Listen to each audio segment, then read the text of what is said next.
So if you thought that the president and his administration had been blamed for everything that he could be blamed for by those who oppose him, think again. Oh boy, you want to know why people say fake news and why people criticize the media? Because of stuff like what I'm getting ready to share with you. So the editorial board at the Washington Post informed their readers yesterday that Hurricane Florence is Trump's fault. I'm not kidding. Literally, look at the actual headline. Another hurricane is about to batter our coast. Trump is complicit. Okay. We used to make fun of conspiracy theorists that claimed government controlled the weather.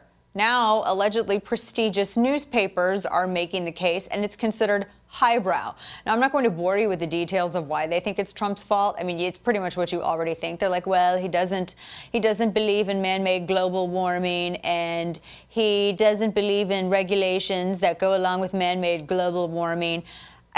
They sort of give the idea that Trump flew out to the Atlantic and just decided to swirl up a hurricane in the ocean. I just don't, and I thought it was conservatives that are the ones who hate science and people who are right-minded. It's really old and played out. I mean, it's their version of religious fundamentalism. They may as well be carrying signs that say God hates Republicans. It's not really that different.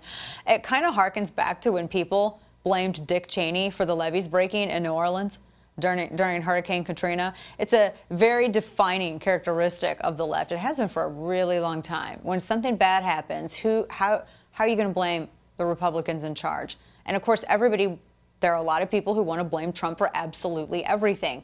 They want to blame him for everything that happens, from somebody's choices, from poverty to war to anything that's wrong, from school shootings to domestic abuse to the weather.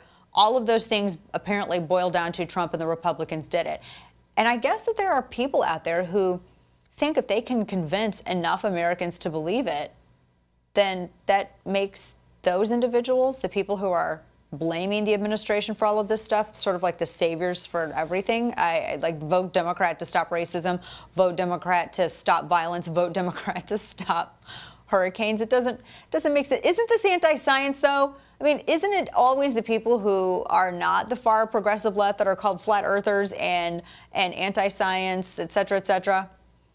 And as these individuals get more unhinged in their promises, I hope more people wake up to how ridiculous all this is and what their alternatives are.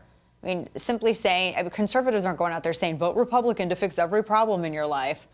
No, because we're not Santa, right? That's the other people.